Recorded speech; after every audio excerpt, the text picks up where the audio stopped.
Welcome back to the Brew Crew Podcast, everyone. I'm JT. This is a solo episode today. I didn't get to put out a long form episode this week. Just got too busy, and with Matt out, I wasn't able to keep on schedule. That's really the key there, is that if I just keep on schedule, I can get the long episode out. But I'll give you a short video today where I do one review. And I'm going to do one of the beers that Matt had that I didn't yet. This is Excelsior Brewing Bridge West Coast IPA. So this is one of the beers that Matt had before he went overseas. And 3, 2, 1. And I have to try it and get a score here. It's a little foamy. It's kind of dripping all over my bar here, but that's all right.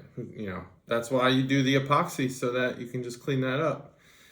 Boy, that is quite a mess. I don't know why it's so like that. I mean, it's been sitting in my fridge for a while.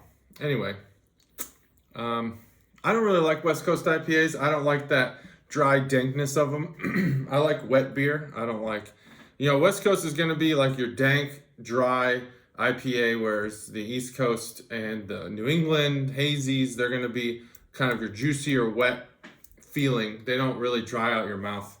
These do, but we'll see. I'm going to give this a chance, obviously. I'm not going to judge it before I try it. I did have a little sip off my finger when the finger was all wet, but brewed with the finest Northwest hops. I'm guessing NW is Northwest.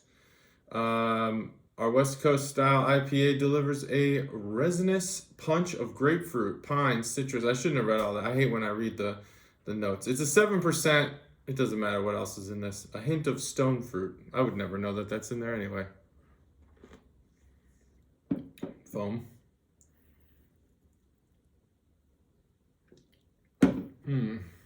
Well, that's actually a pretty distinct flavor there. I need to find some paper towels.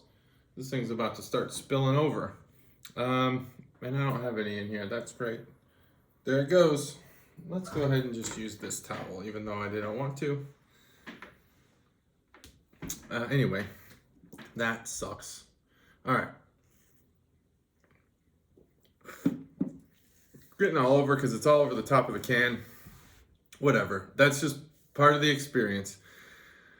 This has actually a lot of distinct flavors that I wasn't expecting. I was expecting just dank. This actually has a lot of, it does have a lot of fruit flavor in it. Let me try to pinpoint them. I've already forgotten what I read off the can.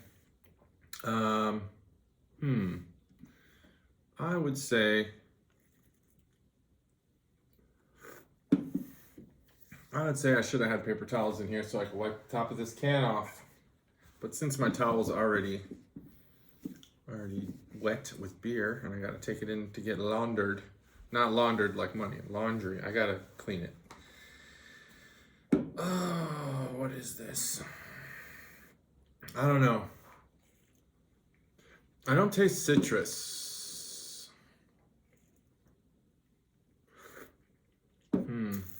I can't pinpoint it. It's like well,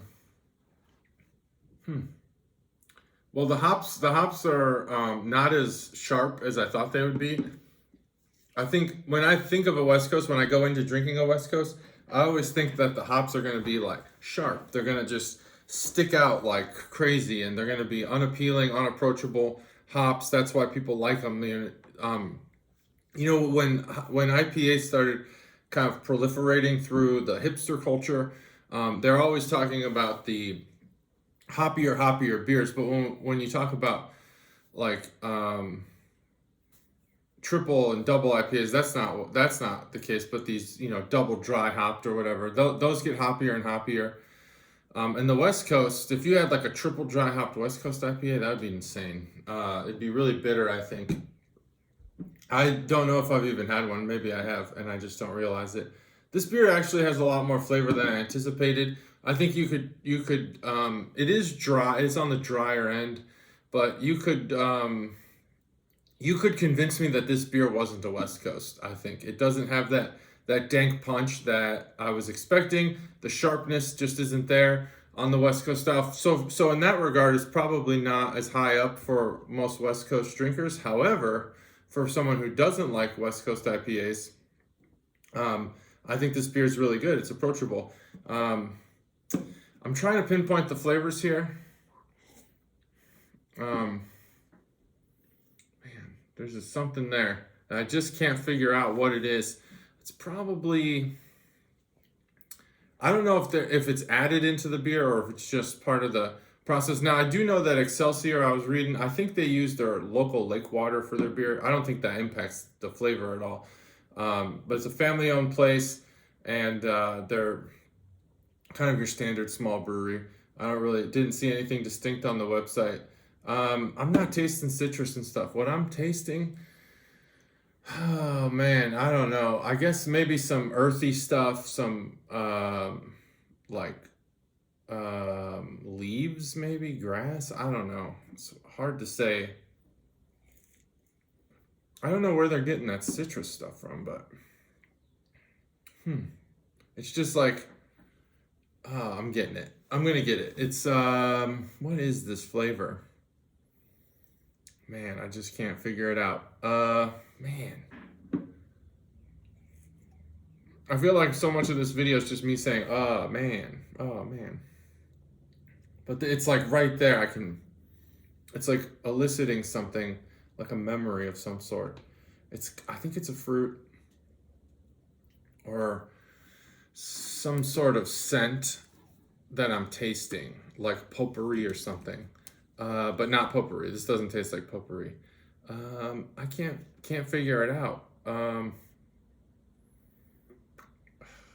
Man, geez, I just can't.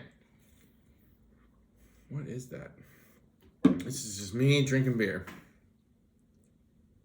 I can't figure out that flavor. I think, oh man, it's like frankincense or something. I don't know what this beer is. It's distinct, and that's why I like it. I do think this beer is good. It's one of the better executed West Coast IPAs, and leave it to Minnesota to do that. The West Coast makers of West Coast IPA probably have the dankest version of this, and which I wouldn't like.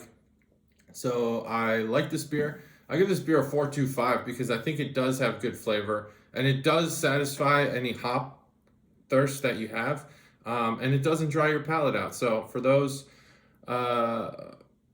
reasons, I think this is a 4.25. That's it. Bridge, Excelsior Brewing Company, Bridge West Coast IPA. Thanks for watching. We'll get you more long form episodes here soon.